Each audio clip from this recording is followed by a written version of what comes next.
There it goes.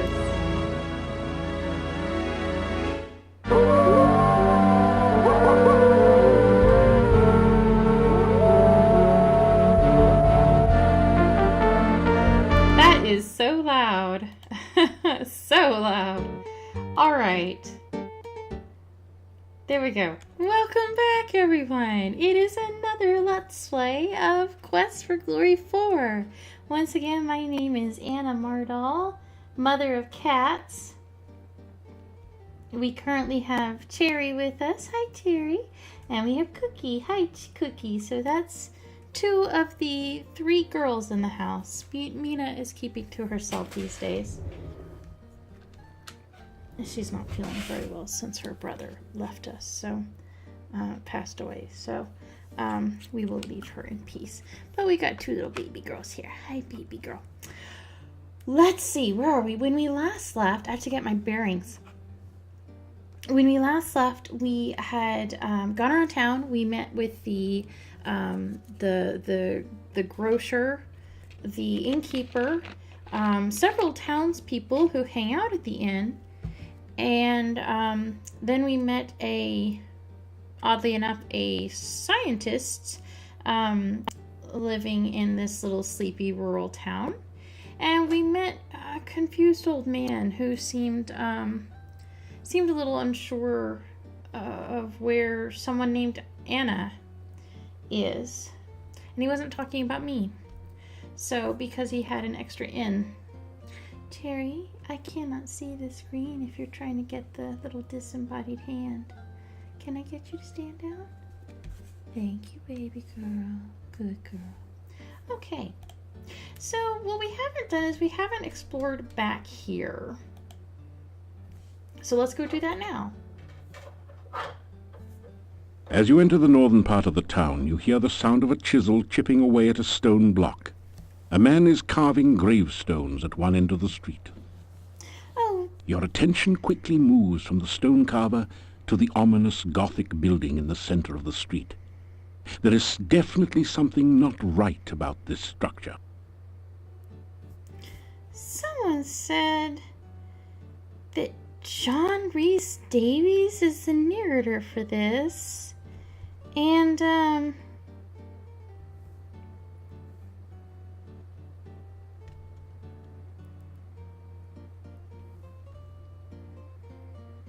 he is, a very famous, actor and voice actor. He played, Gimli in The Lord of the Rings. He was in the Indiana Jones films. I've always really loved the narrator in this game, but I did not realize it was John Rhys Davies. So, wow, that was an amazing catch. And it was actually especially funny because I thought someone, when you said John Rhys Davies, I read that as John Rhys Meyers, who is, of course, the Tudors actor who plays King Henry. And I was like, what? That doesn't sound right at all. No, it was John Rhys Davies. So that's really cool. I did not know that. Never really thought to look him up, to be honest. From the hump on his back to his twisted body, this is either the Hunchback of Notre Dame, a mad scientist lab assistant, a gravedigger, or an Elvis impersonator. Okay. This weather-beaten boarded-up door once sported a painted sign, but you can no longer read it. And what is this over here? You don't notice. It is a thoroughly uninteresting wall. This is a bas-relief of a strange creature. It looks like an octopus with only 6 tentacles. You have a creepy feeling as if it is looking right back at you. There is an indentation near the middle of the shadowed door. It looks like a set of 6 curved spokes radiating out from a central point.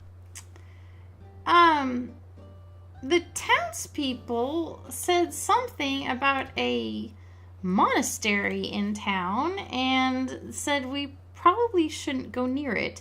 And I can't help but notice that our automatic save kicked in. which would suggest that this area is dangerous. But let's go talk to this nice gravedigger over here, or tombstone maker, or whatever he is. Gravedigger, I guess. The headstone carver stares at you and then goes back to work. Fair enough. You introduce yourself to the gravedigger. Me, Igor. Okay.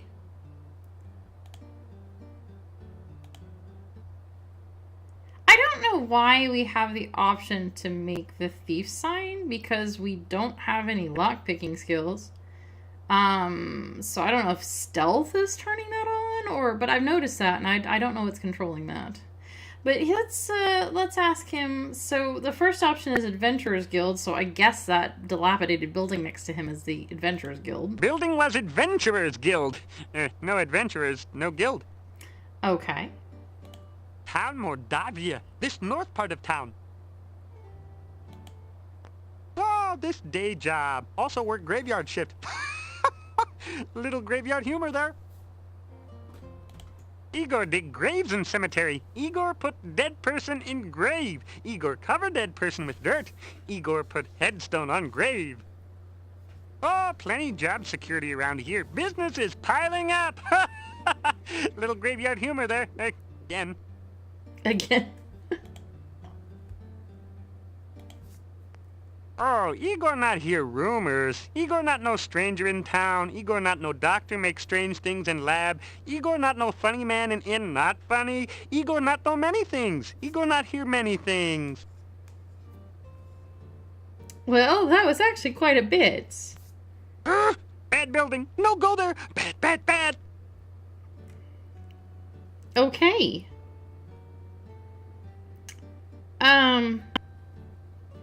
Apparently, that's all that we can ask him at this time. So, we will let him go. And it looks like if we go south here, that will take us back to the screen. So, I actually, when I said the town was bigger than Spielberg, I think I may have been incorrect. It has 3 screens, like Spielberg had 3 screens. Well, 4 if you count the area This at the weather-beaten. So we actually have a key to the Adventurers Guild because Dimitri, the Burgermeister, gave us a key. So let's just Lock the door, using the key the Burgermeister gave you. go on in. Don't expect we'll find anyone here. Well, this place looks like it's seen better days. This place appears to have been an adventurers' guild hall at one time. Evidently there are no more adventurers left in Mordavia. The hall is badly in need of maintenance. Yeah. There is a set of coat hooks in one corner. You never knew adventurers were expected to be that neat. There are a number of books on the shelf, including Hero Magazine's Golden Guild Guide to Mordavia, Flora, Fauna, and Folklore. There is an empty picture frame above the bookshelf. Either somebody thought the wall itself was a piece of art, or a thief has been at work here. The painting shows a proud-looking adventurer standing on an obviously defeated dragon. It might have had more impact if the dragon wasn't just as obviously winking. The plaque says, "Wish you were here in Silmeria, Dunstan." A portrait of an adventurer long gone hangs on the wall here. A small plaque at the base reads, Piotr, Paladin. A finely crafted sword rests within this case, but there doesn't seem to be a door or any way to open the case. A plaque reads, "Break glass in emergency." Well, that's kind of cool. This desk holds the adventurer's logbook, a quill pen, and an inkwell. A large ring is securely attached to the ceiling. Some round metal weights lie neatly stacked on the floor. I better hope Dr. Cranium doesn't see them. He'd probably invent the cannon and upset the balance of power. This is either some sort of diabolical device or an exercise machine. Come to think of it, exercise machines are diabolical devices. It's a rare example of the deadly Mordavian moose, distinguishable by its long, fang-like canines. Someone has strung garlic around its neck, probably in hopes that it will stay on the wall. Well, I cannot see the screen because Cookie has decided to block the entire monitor. Cookie, sweetheart, could I convince you to lay down? That's a good girl. Lay down. Thank you. Okay. Can we touch the moose? Are you kidding? It would probably bite your fingers off, then suck the blood out of them. You'd better moose out of this one. Okay. Any more weight might strain your muscles. Try working with the weights you already have in the baskets. I don't want to do that at this time. Can we take the pictures? The painting doesn't look particularly valuable, and there's nothing behind it. The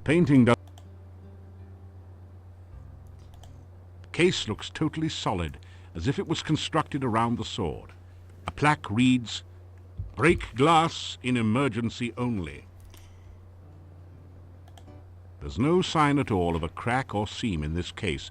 You can't find any way to open it, or even a place to slip in your dagger. The case is totally sealed. You can't find any way to open it.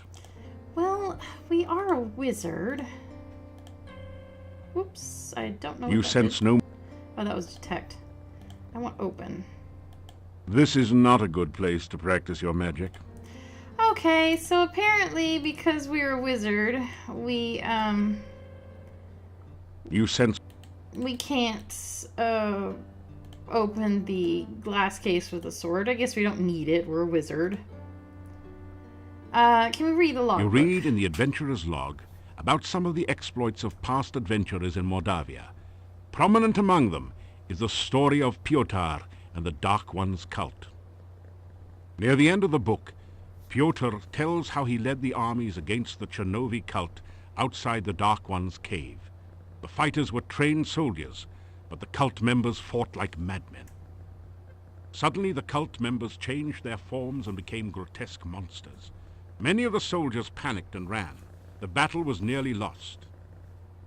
Then Piotr heard the voice of Irana. "By all my will, I banish you to..."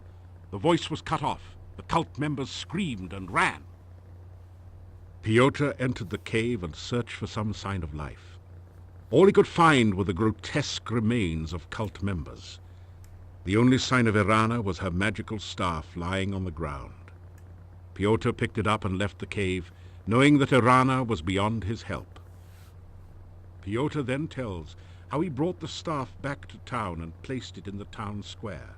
A garden of flowers instantly sprang up around it.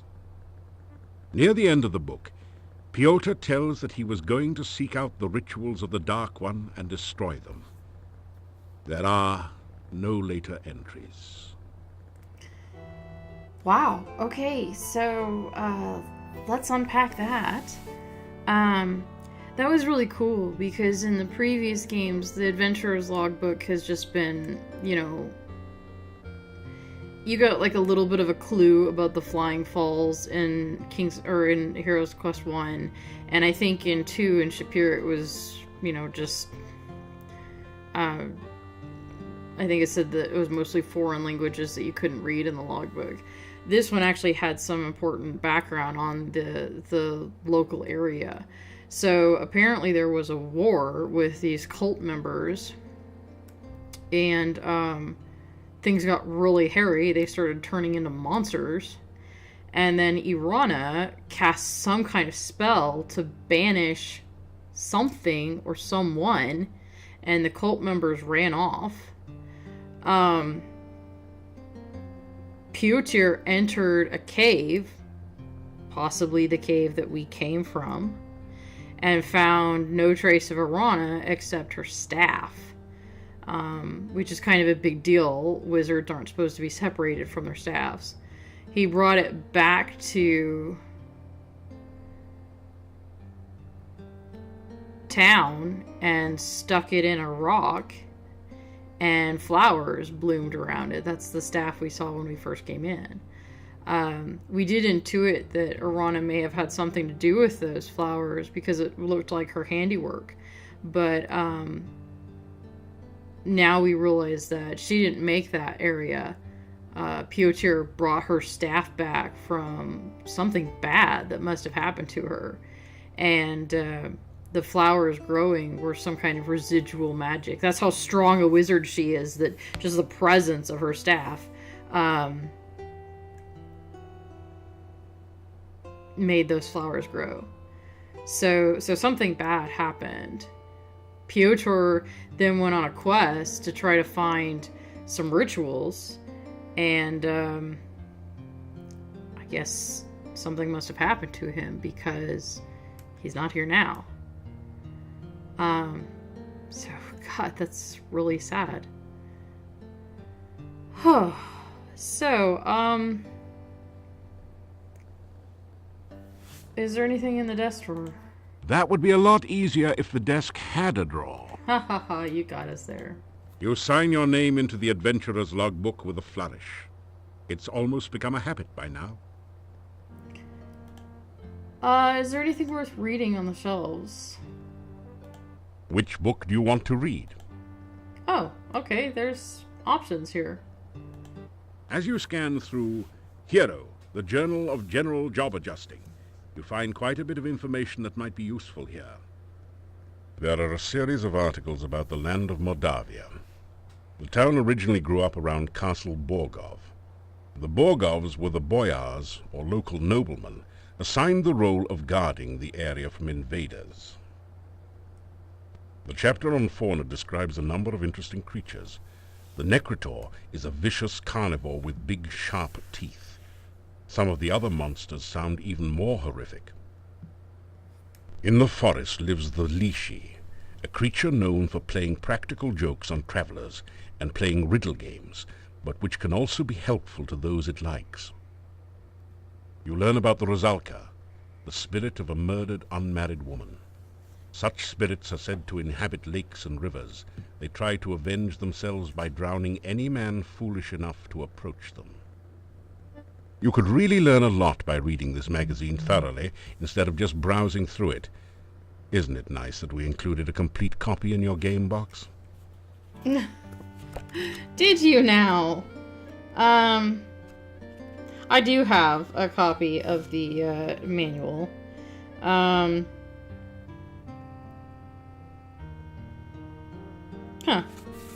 This is interesting. The story thus far.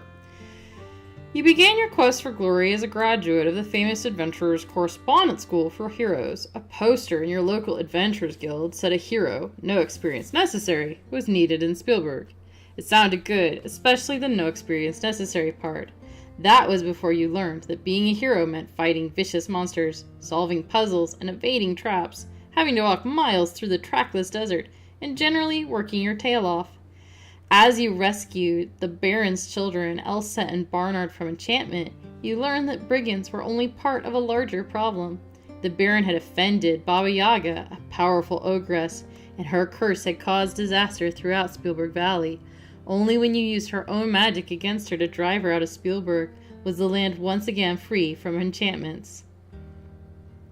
Then you traveled with your friends Shamin, Shima, and Abdullah Du on Abdullah's magic carpet to the mysterious desert land of Shapir. There you fought against the elemental forces of nature themselves to guard one city and release another from the evil rule of the wizard Aravis. You also made more friends, Rakish the Liontar paladin and Uhura the Simbani warrior woman among them. The wise Sultan Harun al-Rashid adopted you as his son for your heroic deeds there. Something went wrong. Although you saw Aravis fall to his doom, streaming with flames and calling to the Dark Master for help, the body was never found. The sorceress Aziza informed you that Aravis was certainly dead, but that his magic had somehow survived him. Part of his influence allowed a powerful demon wizard to break through the veil between worlds to attack Rakish and Uhura's homeland of Tarna. Traveling through a magic portal, you accompanied your friends to help stop the demons from bringing more of their kind into our world and to prevent a demon-incited war between the Liontars, the Simbani, and the Leopard people. Even as your friends and companions were congratulating you after your final battle with the demon wizard and your closing of the world portal, you were seized by dark magical force and wrenched away from the land of Tarna. Stripped of your possessions, you awaken in a dark cave in an unknown land. It is time to become a hero once more. You are no longer a green wannabe adventurer. You are a seasoned adventurer with many skills and talents to help you in your quest for glory. So I'm of two minds, because all of that is going to be very important to the story of this game. This game is not some kind of disconnected game that you don't need the backstory. You need the backstory. Everything that was just said about Spielberg, gonna be important. Everything that was said about Shapir and Tarna, gonna be important. So it seems wrong somehow to just info dump all of that into the user manual and not give you any kind of opening prologue at all. On the other hand, I do like how the game just starts dumping you into the cave and giving you nothing. Because if you have been with the game up to this point, you already know all this and you don't need a prologue. But, so let me see. Is there actually anything in here about Mordavia? Conversation, puzzle windows, combat, thief skills, help with the beginning. No, there's not. Oh, wait, here we go. This is a refresher course of information from Hero, the Journal of General Job Adjusting magazine. So there's a bunch of stuff we already know in here, like spells and stuff. Okay, here we go. Background. Mordavia is a small valley nestled amidst the Malignant Mountains to the south, the Carpathologic Mountains to the west, the Aphthotic Alps to the north, and the Heinous Hills to the east. There is but one pathway to this valley, and it is currently cut off by a mephitic and quagmire-filled swamp. Entrance to Mordavia is rather difficult. Since the days when the cult of Amontillado first raised dark powers above the land of Mordavia, the area has been overrun with hideous hordes of aberrant abominations. So now we're going to hear about some of them. Domovoi. This Slavic house spirit inhabits many family residences in this region. Harmless and occasionally helpful, Domovoi are seldom seen or heard. Should you actually meet a Domovoi, you would do well to follow any advice it gives you. The Lishi, the spirit of the forest, has a very mischievous nature and is quick to play tricks upon the unwary traveler. Lishi are renowned for their love of riddles and can be helpful to those who guess the right answers. Never let a Lishi make you mad. Ruzalka, the spirit of a young woman who died drowning, swims in the waters that became her grave. She lures others to share her fate. Only a paladin can release a Ruzalka to her proper rest. So, reminder that we're not playing a paladin, we're playing a wizard right now. Fairy folk. These magical beings remain aloof from mankind and dwell in remote areas. However, they have been known to interact with humans, providing they want something. Fairy folk are often powerful magic users, especially with spells of illusion. You will only see them if you are a magic user. Hey, we're one of those. Hexapod. These strange, octopus-like creatures are extremely rare, always hungry, and frequently dangerous. Recognize a hexapod by its 6 tentacles and try not to become one's lunch. Vorpal bunnies. These seemingly cute and innocent little furry animals have a nasty, sharp teeth and a taste for blood, also known as killer rabbits. That's your Monty Python link for the day. Batters. These weird creatures look like spiders crossed with bats. They are small, fast, and come in flocks. They're easy to kill, assuming you can hit them. Their bite is poisonous, and they attack by swooping their prey and biting them in passing. Antwerps, we know what those are. Revenants. These are low-powered vampires. So apparently vampires exist. They are undead creatures that have no memory of what they were before they died. They know only hunger for living flesh that drives them out of their graves at night. They may look like walking corpses, but they're far more vicious and bloodthirsty than any mere zombie. Zombies exist. Wyvern. Wyverns are relatives of dragons. They are smaller and do not have hind legs. Their bodies are long and snake-like. Their wings are bat-like. They attack with their teeth, claws, and the poisonous sting at the end of their tail. Chernovi. These were once human followers of the Dark One. They sought after immortality and got it after a fashion. They can be killed, but do not die of natural causes. The spell that gave them this partial immortality also mutated them. They now look basically human, but with twisted, mutated features reminiscent of insects, spiders, and octopods. They wear the remnants of their ritual robes and are powerful spellcasters. Ghosts. Eldritch creatures of indefinite, insubstantial form. Ghosts hang around graveyard or near where a person died. A person becomes a ghost on dying if he or she has a substantial unfinished business in this world, such as an unfulfilled vow or a loved one left behind. And if the death was sudden and unexpected, these ghosts tend to retain some human qualities and are relatively benevolent. The other type of ghost is that of a mean-spirited person who died hard and whose passions and emotions refuse to settle in the grave. This type of ghost wants nothing more than to bring others down in death just as it was brought down. You'll live longer if you can distinguish between these two types.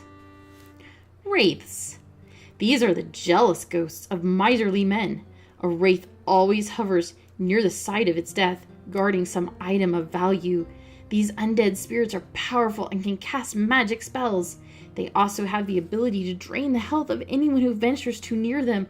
Unless you have magical protection, avoid wraiths. Necrotar. These fierce monsters look like a cross between a Rottweiler and a bear that has been dead for a very long while.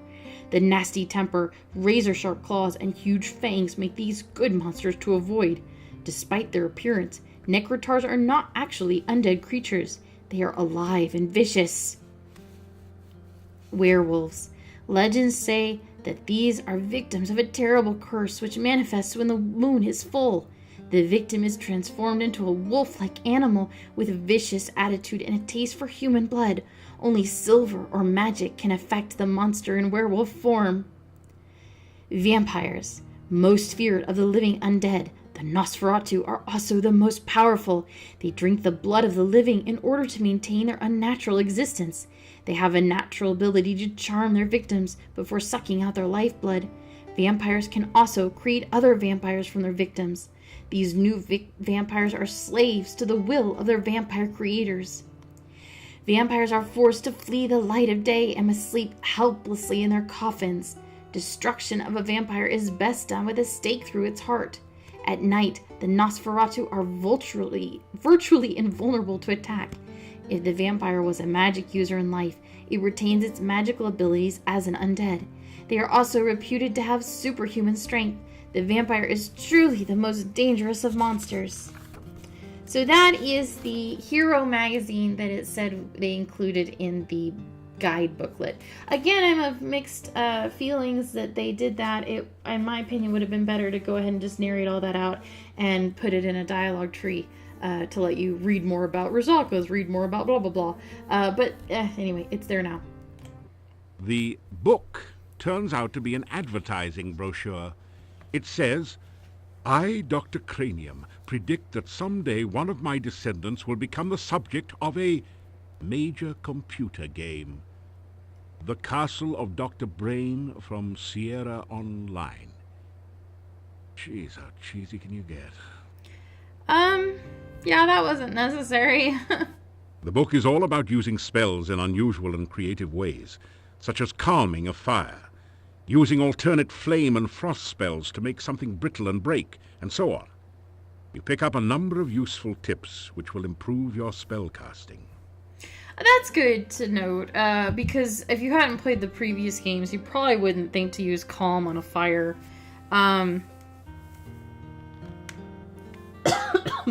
Because that just... Why would you calm a fire? Okay, fine. So that was probably a good thing to add in there. I don't remember if we ever do that in this game, but assuming that we do, it's good to know. Oh. This book teaches the ancient Oriental art of talk fool. How to overcome opponents by attacking them with the unpronounceable names of martial arts forms and confusing them with fortune cookie wisdom. You get lost somewhere between karate and kuksul. I don't know why that was necessary, and also seemed kind of weirdly racist, but okay. Hey, this isn't a lending library. So we can't take a book, and... Nice try. But the bookshelf won't budge. If there's a secret passage around here, it's hidden a different way. Well, I didn't think there was a secret passage, but now I think there is. It's midday, that's alright. The frame is concealing a secret passage, but you can't see any way to open it from here. Okay, so that mystery was solved pretty quickly. We've touched nearly everything else in the area. What about these coat hooks over here? Those seem like an interesting thing to add, and they're kind of low, all things considered, for a coat. I'd expect coats to be higher up. What about those? All of the hooks are empty. That didn't do... All of the... Can I not touch the hooks? There is a set of coat hooks. All of the hooks are empty. I wonder if I can. All of the hooks are empty. Can I not do it because I'm not a thief?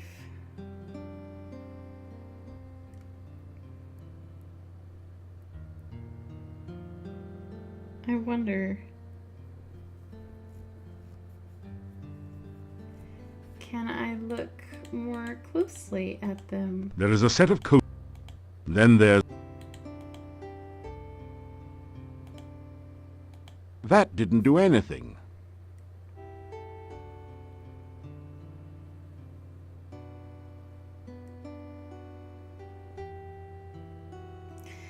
Okay, let's see. If you are a thief, take the rope and grapnel and use it on the hook in the ceiling. Here it is. To climb up to see a thief mark. Those are detailed in the book what the thief marks look like. Okay, so you do actually have to be a thief to, well, we will be doing a thief playthrough then, because there are some cool thiefy things. There are some cool thiefy things that I would like to show you. But we won't be doing it now because we can't as a wizard, and that's fine. I'm fine with that. So I'm going to save the game, and we're going to try to go inside the monastery. Bad place. Very bad place. Go away. You'll be very sorry.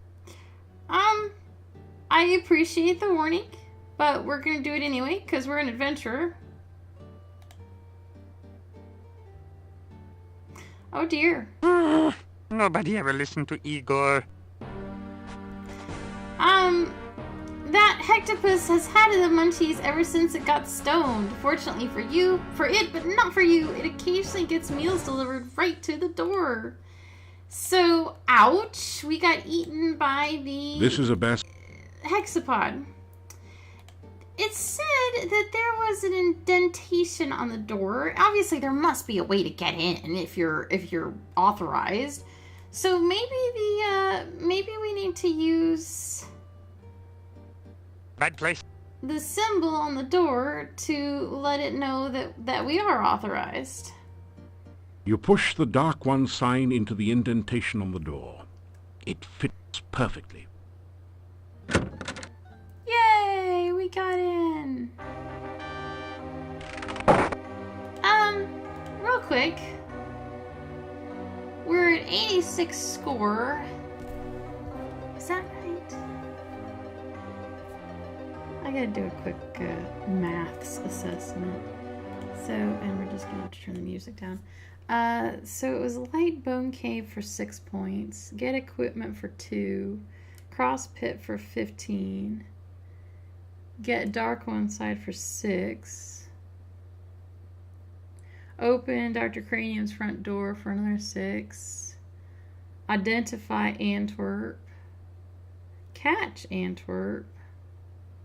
Solve Antwerp Maze. Unlock the inner door to Dr. Cranium's house.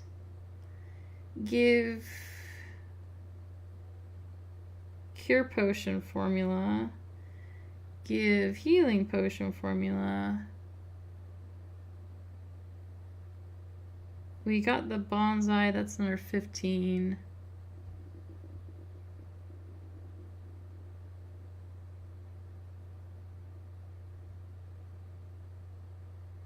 Enter monastery for 6.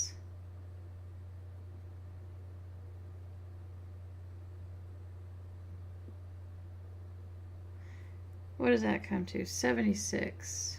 We had 86. So what am I missing?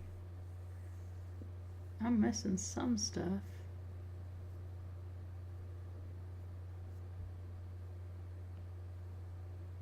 Oh, we learned a spell from Dr. Cranium for 2. So that brings us up to 78.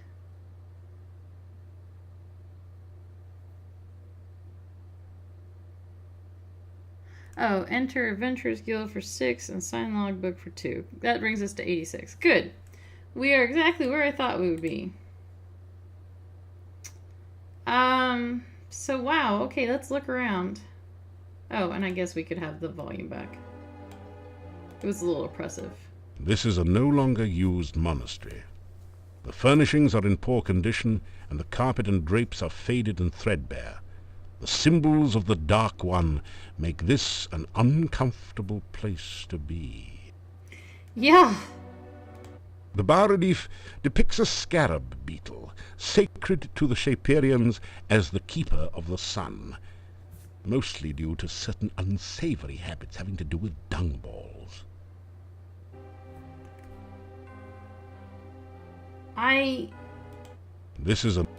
That's one of the windows you could see from the street. This carving shows a scorpion ready to sting. This carving depicts a cavernous, hungry-looking mouth. Here, 2 bones are being crossed, as on a pirate flag. This relief depicts a single, huge drop of blood. This relief shows a storm cloud, evidently representing the concept of breath. This is a bas-relief image of a heart. If you look out of the corners of your eyes, you can almost see it pulse. This place is making you see all sorts of things, actually. Okay. So, we're not really clear what all these symbols mean. This terrifying relief depicts some sort of gargoyle or demon head. No matter where you move, you could swear that it's watching you.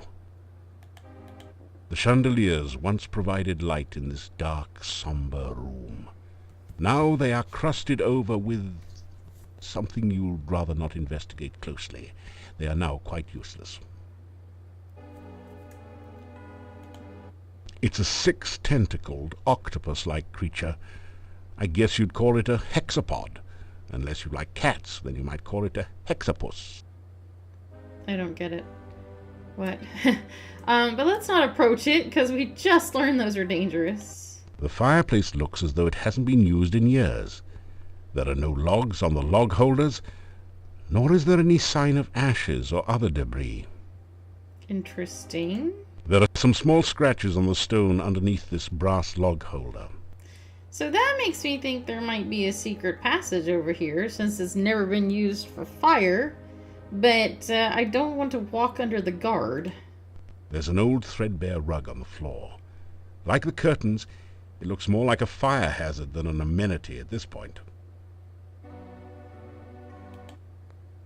A long wooden table attests to a time when this room was used to double as a communal dining room for the monks.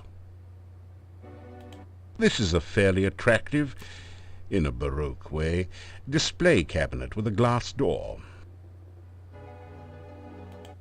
This amazingly lifelike sculpture looks like a cross between a baby troll and a hermit or dervish. It fits the description of a domovoi, except that it's totally dried out and unmoving. Can we touch it? You can't budge it. If you want to do anything with the sculpture, you'll have to do it here.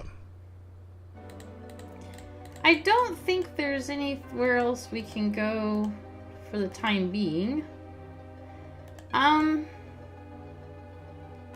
What happens if we foolishly walk near the hexapod?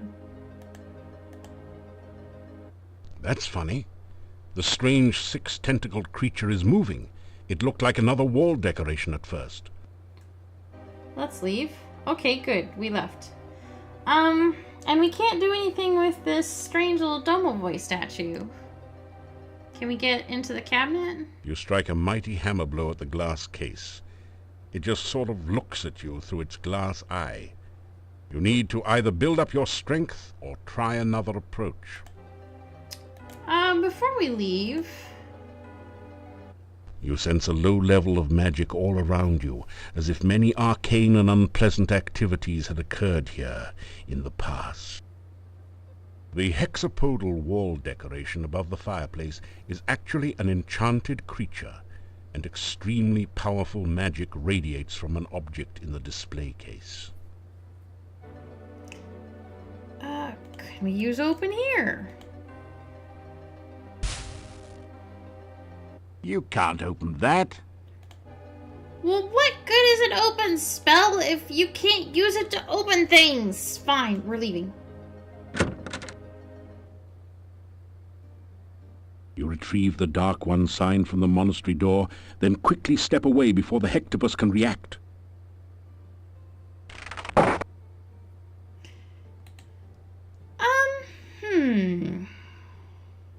Can we cast Detect It's too again? dangerous to use magic in Okay, fair town enough. during the day. The townspeople are very suspicious of magic users.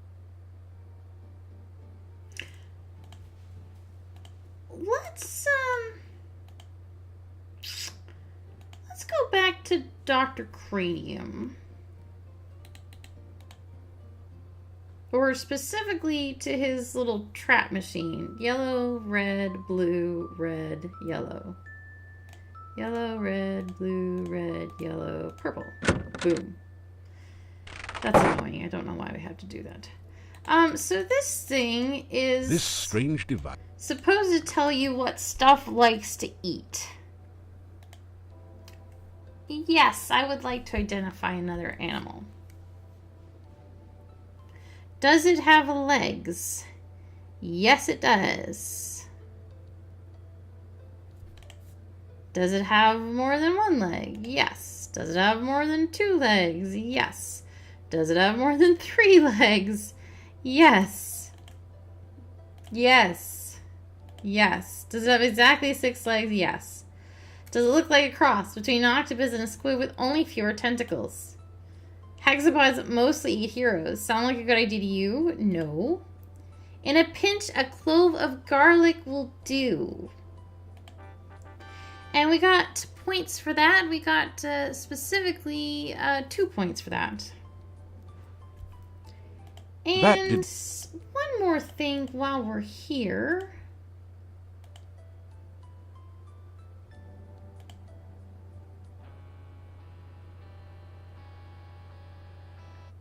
Ah, it is truly a beautiful day for science, is it not, my young friend? The sun has risen right on schedule and will undoubtedly set according to the proper laws of celestial mechanics. Okay, then. When we were here before, we talked about a... Essential etheric fluid is an important ingredient. No, not that. Ah, yes. Unfortunately, still, I had... He talked about a fluid that made things, that was very liquidy, rehydration. And I don't know that we have the option to ask about that right now. This is all stuff we asked about before. Experiment. Maybe we have to ask on another time. Igor is... Oh, he said, There...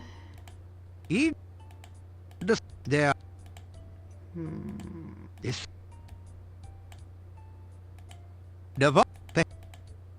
Oh, that's what it was.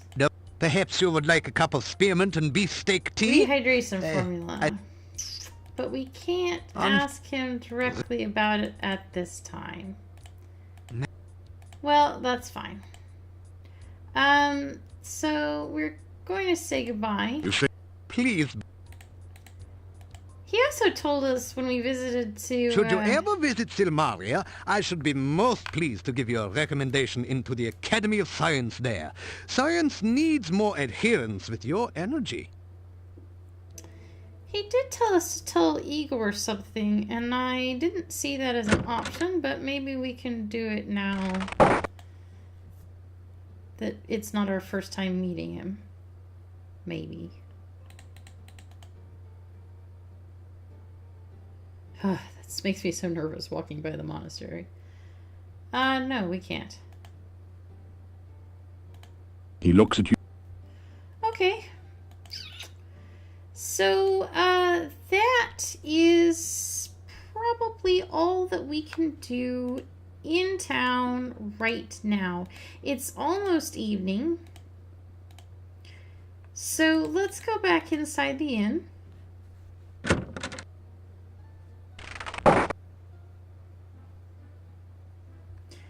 And, there was a door up here that said it had a guest, but that they weren't in at the moment. There is no response. What if we You unlock. rest until nighttime? Which should really only be about an hour. After some rest,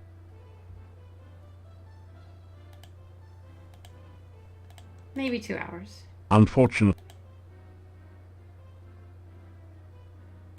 After some. Okay, it's nighttime. You actually see the windows The window opens out. turned dark, which is kind of cool. went very quickly.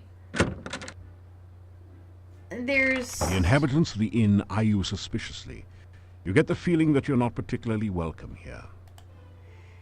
There's, the townspeople are here for their evening dinner. So let's go down and get our dinner first.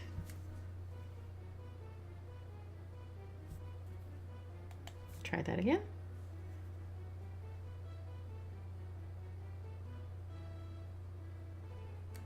You get a fine meal of roast duckling a la garlic.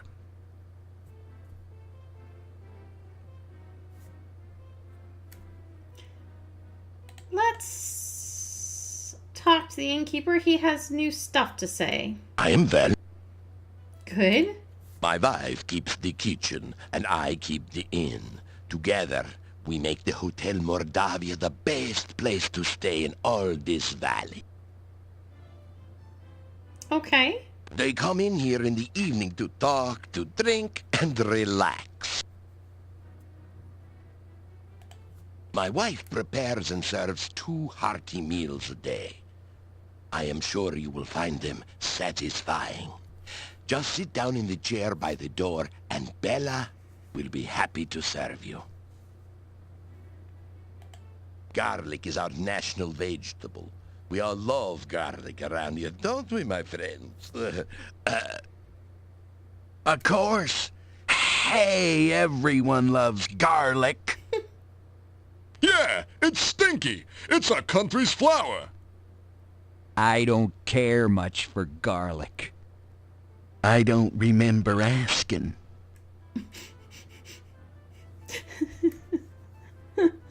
I love them. Okay. They all stare at you for a moment, then go back to talking amongst themselves. We do not believe in heroes in Mordavia. We have no need of heroes here. Yeah, I mean a hero's a nice sandwich, but I don't want to live next door to one.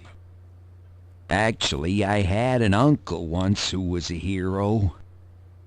Will you give me a break with all this hero stuff? Enough! Okay. So let's go talk to them. You know, we don't get many strangers here, now that the pass outside's been cut off. He's right. We don't trust ones who come here by unknown means. Yeah, particularly strangers we don't know. We tend to be kinda suspicious of strangers, and I think I'm looking at one right now. Yeah, that's why we made the sign that says strangers are unwelcome and unwanted. Right.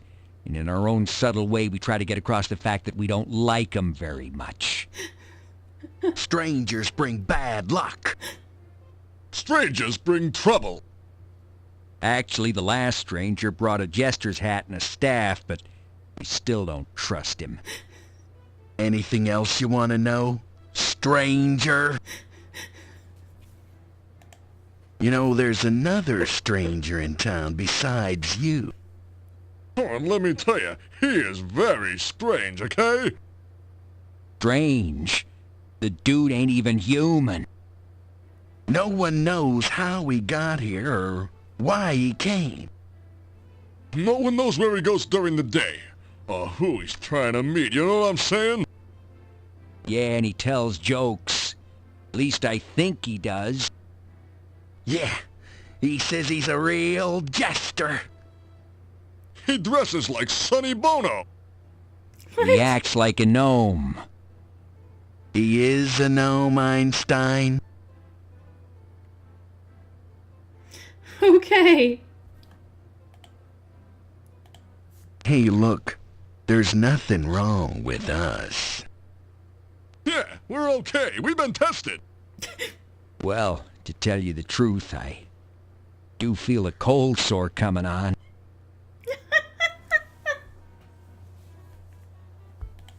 Hey, Mordavian nights are dangerous. Oh, he's right, you know. Nobody goes out at night, except my girlfriend, but she's working. Her and a few ghosts, and revenants, a wraith, and vampire or two. Hold it, put it in park. There are no vampires in Mordavia. Vampires in Moldavia. Whoever heard of such nonsense? I hate to burst your bubble, but my Uncle Fred was bitten by a vampire once. Your Uncle Fred's alive and well and retired till Silmaria, hello? Yeah, I know him. He sends you a postcard every harvest time saying, "Where's my $20?" Well, he had a miraculous recovery. Okay. So, They know. let's see if we can go meet this jester who Eager said is not actually funny. There is no response. Whoever... It's nighttime. I would have thought he would be here by now. Whoa, what happened? Huh, okay.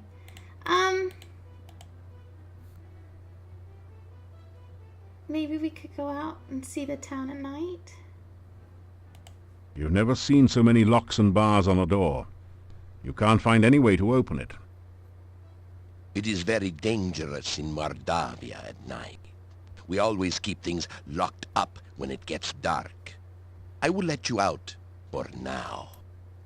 If you wish to return later this evening, just knock on the door.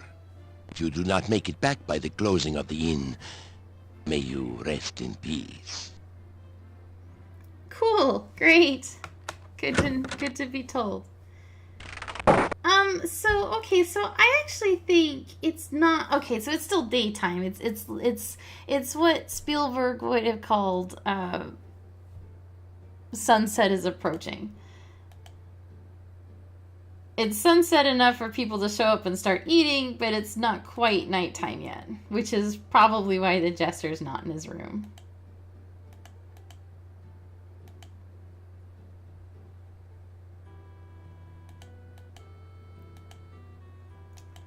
And I don't know if they've closed the town doors yet, and I honestly don't want to find out. Oh, that's pretty. It looks pretty much... We've got now it is officially night. And there are very pretty lamps on the Burgermeisters. And it's actually, you can see it's getting darker very gradually. Which is, I think, a very nice touch. It's certainly a lot prettier than the Spielberg smash cut into night when you change screens. This gradual darkening is very, in my opinion, attractive and nice. It also looks The stone carvings on the dark building seem to writhe in the moonlight. You get the feeling that they are hungry and waiting for something or someone. Hey, now that it's nighttime and nobody's watching us. Powerful and hostile magic radiates from the shadowed doorway and the relief of the six-tentacled monster above it. Okay, so we were able to cast Detect Magic. I could be wrong, but so far this, barring if you ignore this or think of it as moonlight, so far this looks more like an actual night rendering of the area than the dark filter that was used on the Tarna scenes, which made it just look like a B movie shot day for night, where they shot everything during the day and just made it look dark. This looks more like real darkness on the other side to of the me. door. After a few minutes, you hear someone removing the bar and unlocking the bolts on the other side of the door.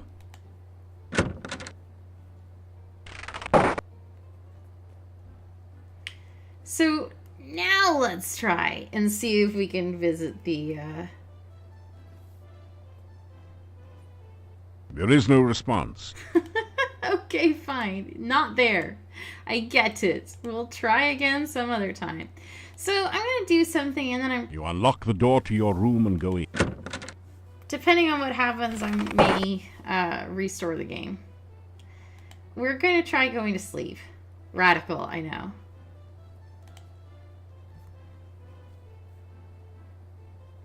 You awaken as the sun begins to rise. Okay, that wasn't actually interesting. Let's try something else. You unlock the door to your room and go in. Crispin, hey, please don't chew on my pens. Please don't chew on my pens. I love you very much. But I also love my pens. You see my problem. After some rest, So we're going to sleep 60 minutes. We're going to rest After 60 some- minutes. What time is it? Not near midnight yet. Whoa, not what I meant to do. Gosh dang it. you Butterfingers. Let's try that again. Let's try. You unlock the door to So what am I doing? I will tell you if it works. 60 After- minutes. Yes, after some rest you feel better. 60 minutes. After some rest you feel better. After Maybe a third one will get us to midnight. some rest, You would think so, right? I mean, 3 hours after nightfall. Not quite, but it might be close enough. Nope, there are still people out here. you un- Go back to your homes. Don't you have families or kittens or something? Dogs to walk? after you're getting tired. Aha, that means it's midnight. Let's go out here. You have the feeling you are being watched. There is something over the mantelpiece. And we will find out what that something is in the next video. Because we've just hit the hour mark. Not because I'm mean or sadistic. But because I don't want to go over. I will say that the reason we're meeting him now rather than waiting for it to happen naturally over the course of the game is that if you do not meet the something over the fireplace within the first, it's either 3 days or 5 days, you will not be able to, I think the game is rendered unwinnable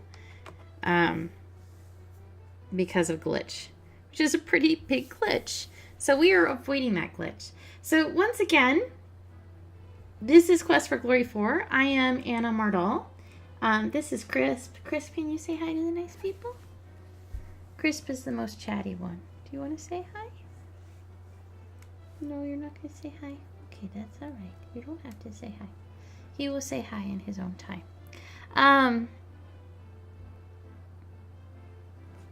And I'll see you in the next video. Thanks for coming along with me. I'm actually not posting these very far in advance anymore because I lost all that wonderful headway that I built up by posting a bunch in advance. So this is going up, I think, tomorrow morning.